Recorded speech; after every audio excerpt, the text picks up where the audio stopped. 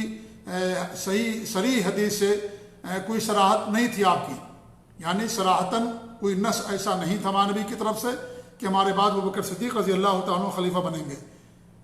ہاں صحابہ کرام کا ان کی خلافت پر اجماع ہوا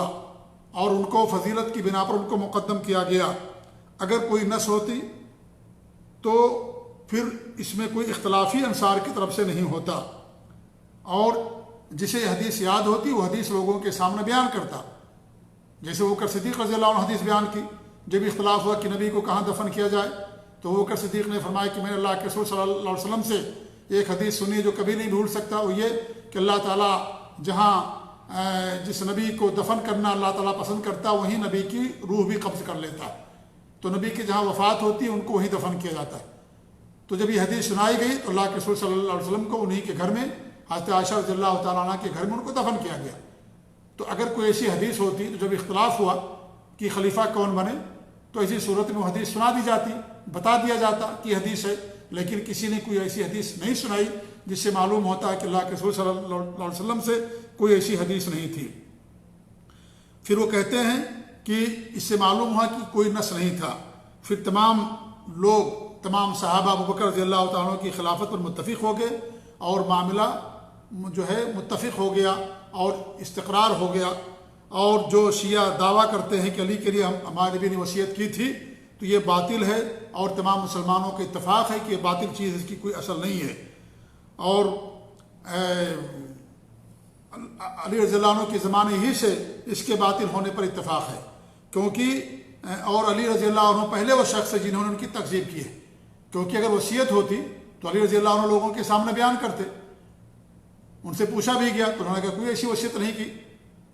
تو اگر وصیت ہوتی تو علی رضی اللہ عنہ بیان کرتے کہ بھئی مجھے اللہ کے رسول صلی اللہ علیہ وسلم نے وصیت کی ہے کہ میں خلیفہ ہوں گا، لیکن انہوں نے کوئی ایسی بات نہیں بیان کی، لہذا اور یہ کبھی منقول بھی ان سے نہیں ہے کہ انہوں نے کبھی بھی ایسی کوئی بات کہی ہو، اور نہ ہی کسی نے یہ بات ذکر کی ہے۔ اس سے معلوم ہوتا ہے کہ جو روافظ دعویٰ کرتے ہیں کہ ہمارے نبی نے علی کے رضی اللہ عنہ کے لیے وصیت کی تھی، ان کا قول باطل ہے اور بے اصل ہے، اس کی کوئی دلیل نہیں ہے۔ تو ہمارے نبی نے کسی کے لیے خلافت کی وصیت نہیں کی۔ ابو بکر صدیق کے لیے آپ کرنا چاہ رہے تھے، لیکن اللہ تعالیٰ کو جو منظور تھا وہی ہوا اور بہتر ہی ہوا۔ الخیر مختار اللہ، جیسا کہ کہا جاتا ہے خیر ہوا جس کو اللہ تعالیٰ پسند کر لے۔ وصیت نہیں ہو سکی، لیکن تمام وہی ہوا جو اللہ رب العالمین کو اللہ کی مشیت کے تحت اور ہمارے نبی صلی اللہ علیہ وسلم کی جو یعنی آرزو تھی اور اس لیے جو آپ کی تمنا تھی کہ ابو بکر کے علاوہ کسی اور کو خلیفہ منتخب نہیں کریں گے، اور پھر ان پر اجماع ہو گیا۔ اس سے معلوم ہوتا ہے کہ ان کے لیے وصیت نہیں کی گئی، اور ابو بکر صدیق رضی اللہ تعالیٰ عنہ تمام صحابہ کے اجماع سے ان کو خلیفہ منتخب کیا گیا۔ اس کے بعد عمر رضی اللہ تعالیٰ عنہ کو خلافت پر سب کا اجماع ہوا، عثمان غنی رضی اللہ تعالیٰ عنہ کی خلافت پر تمام صحابہ کا اجماع ہوا۔ علی رضی اللہ تعالیٰ عنہ بھی چوتھے خلیفہ راشد ہیں، ان کو بھی صحابہ نے اور اس طریقے سے لوگوں نے ان کو بھی منتخب کیا، اور اس طریقے سے اگرچہ ان کی خلافت پر اجماع نہیں ہوا لیکن وہی خلافت کے حقدار تھے اور وہی چوتھے خلیفہ راشد ہیں۔ اجماع اس لیے نہیں ہوا کیونکہ شام کے لوگوں نے ان کے ہاتھ پر بیعت نہیں کیا تھا، لیکن وہی خلافت کے حقدار تھے، ان کی خلافت راشدہ تھی۔ علی رضی اللہ تعالیٰ عنہ کی خلافت راشدہ تھی، اس میں کوئی دو رائے نہیں ہے، نہ اس میں کوئی اختلاف ہے۔ جی ہاں، لیکن یہ ہے کہ یہ تین خلفائے راشدین ان کی خلافت پر باقاعدہ تمام صحابہ کا اجماع ہوا، کوئی ان سے الگ نہیں ہوا۔ تمام صحابہ نے ان پر جا کر کے، تمام مسلمانوں نے ان تینوں پر جا کر کے بیعت کیا۔ تو الغرض ابو بکر صدیق رضی اللہ عنہ کی خلافت پر اللہ کے رسول صلی اللہ علیہ وسلم کی کوئی صحیح اور صریح حدیث نہیں تھی، صحابہ کرام نے ان کو اپنا خلیفہ منتخب کیا کیونکہ وہی حقدار تھے،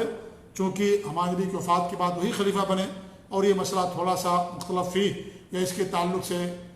اور بھی کچھ رائے پائی جاتی ہیں، تو اس میں صحیح بات یہی ہے کہ آپ کی خلافت پر کوئی نص نہیں تھا۔ یہ اور بات ہے کہ اشارات اور اس طرح کے یعنی حدیثیں یا تھیں جو دلالت کرتی تھیں کہ ابو بکر صدیق کے بعد آپ اللہ کے رسول کے بعد ابو بکر صدیق خلیفہ بنیں گے، جیسے ہمارے نبی کا خواب دیکھنا کہ ہمارے نبی نے پانی نکالا کنویں سے، اس کے بعد ابو بکر صدیق کے ہاتھ میں ڈول گیا، انہوں نے 2 ڈول نکالنے میں کچھ کمزوری تھی، اس کے بعد عمر رضی اللہ عنہ کے ہاتھ میں ڈول آیا، تو یہ جو ہے یہ بھی اس بات کی طرف اشارہ تھا کہ ہمارے نبی کے بعد ابو بکر صدیق ہی خلیفہ بنیں گے، اور سب سے زیادہ نیکیاں ابو بکر صدیق کی تھی تمام صحابہ کرام میں، وہی سب سے افضل تھے اور سب سے پہلے اسلام لانے والے، لہٰذا ان کی خلافت پر تمام صحابہ کا اجماع ہوا۔ اللہ تعالیٰ سے ہماری یہ دعا ہے کہ اللہ رب العالمین ہمیں ان تمام وصیتوں پر عمل کرنے کی توفیق دے، آمین رب العالمین۔ وصلی اللہ علیہ محمد وعلی آلہ وصحبہ اجمعین، وجزاکم اللہ خیر۔ ہم آپ لوگوں کا بھی شکریہ ادا کرتے ہیں کہ آپ لوگ پورے 1 سال تک ہمارے ان دروس کو سنتے رہے، وصیتیں سنتے رہے، اور اس پر اللہ تعالیٰ آپ لوگوں کو اجر سے نوازے، اور امید ہے کہ انشاءاللہ آنے والے پروگرام میں بھی، آنے والے دنوں میں بھی اس طریقے سے آپ لوگ ہمارے ساتھ جڑے رہیں گے اور اللہ تعالیٰ کے دین کا علم حاصل کریں گے، اور اس طریقے سے دین سے محبت کا ثبوت پیش کریں گے، اور دعوت میں ہمارے ساتھ قدم سے قدم ملا کر کے ہمارے ساتھ چلیں گے، اور اس طریقے سے جو ہمارے دروس پیش کیے جاتے ہیں ان دروس کو آپ سنتے رہیں گے۔ اللہ تعالیٰ ہمیں کہنے زیادہ عمل کرنے کی توفیق دے، اور اللہ رب العالمین ہمیں ثابت قدمی عطا فرمائے، تمام وصیتوں پر عمل کرنے کی توفیق دے، جو ہماری وفات ہماری زبان سے کلمہ توحید جاری ہو، اور اللہ رب العالمین ہمیں نیک لوگوں کے ساتھ قیامت کے دن اٹھائے اور جنت الفردوس میں سب کو جگہ نصیب فرمائے، آمین۔ وصلی اللہ علیہ محمد وعلی آلہ وصحبہ اجمعین، وجزاکم اللہ خیر، والسلام علیکم ورحمۃ اللہ وبرکاتہ۔